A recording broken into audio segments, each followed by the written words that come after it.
When I was 7, I was terrified of going to school early. My parents worked long hours, so they dropped me off at St. Mary's Primary almost 40 minutes before classes began. At that hour, the corridors were quiet, the lights half on, the air still cold from the night. Teachers hadn't arrived yet. Only a few kids waited inside their classrooms, whispering or playing with their bags. Except for one desk. It was always empty. The third desk by the window, scratched wood, a crooked leg, a name carved faintly on the corner. Evan.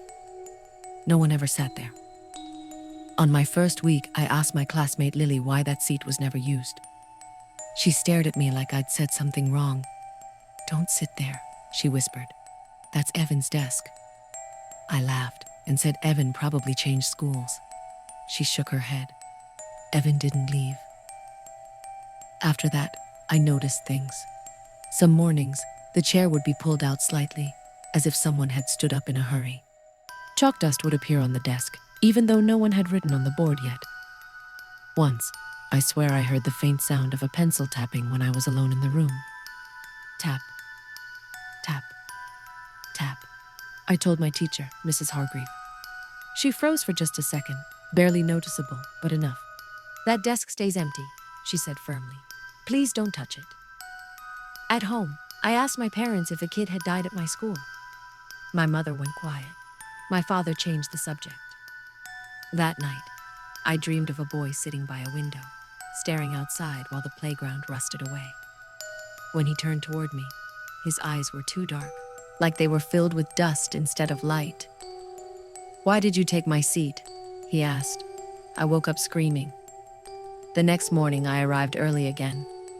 The classroom door was already open, and the desk wasn't empty. A boy sat there, thin, pale, wearing an old version of our uniform. His shoes didn't touch the floor. He looked at me and smiled. "You came back," he said. I couldn't move. My legs shook as I stood frozen in the doorway. "They forgot me," he continued softly. "But you didn't." I ran.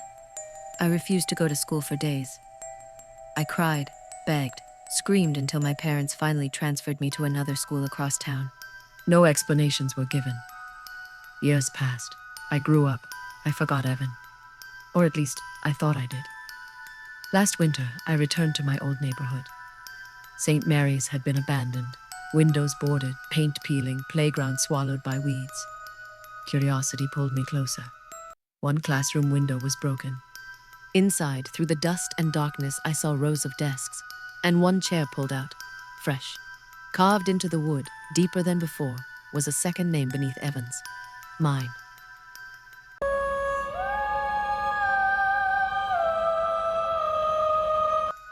If you ever laughed at something that scared you as a child, this story might remind you why you shouldn't have. Every kid has that one game they took too seriously. For me, it was hide and seek. I was 8 years old, small enough to fit inside places my parents never checked.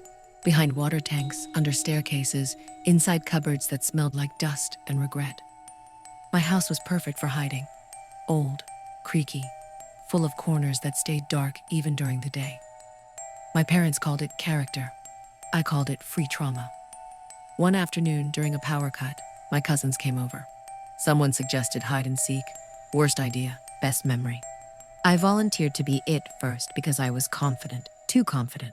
I counted loudly, eyes closed, hand on the wall. 10, 9, 8. That's when I heard giggling. Not my cousins giggling, the loud, annoying kind. This was soft, right behind me. I turned around. No one. I laughed nervously. Power cuts make everything creepy, right? Even your own house decides to act possessed for fun. I finished counting and started searching. Under the bed, nothing. Behind the curtains, nothing. Inside the bathroom, nothing but a mirror that made me look haunted already. Then I heard it again. A whisper. "Found you." I laughed. "Nice try," I said. "You're supposed to hide, not talk." Silence. I checked the storage room. That's when I saw it. The wardrobe door slightly open. Perfect hiding spot. I smiled like a champion and yanked it open.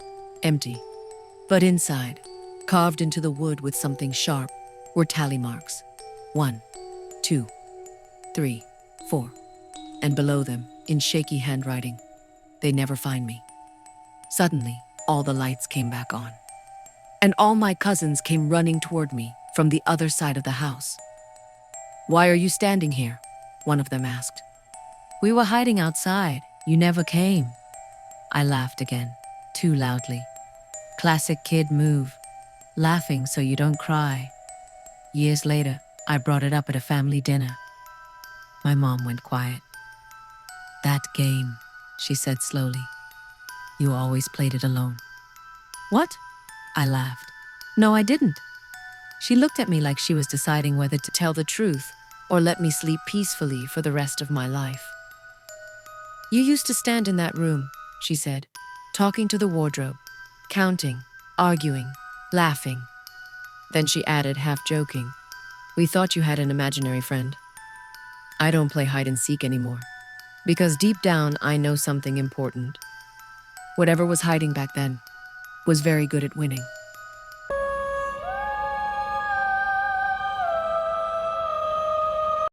Some childhood memories are funny until you realize you were the only one laughing. When I was a kid, I had a very specific fear. Not monsters, not the dark, not even ghosts. I was afraid of turning the bathroom light off. Every child runs out of the bathroom after switching the light off. That's normal, Olympic-level sprinting, gold medal fear. But for me, it wasn't a joke. Because the moment the switch clicked, something exhaled. It started when I was 6.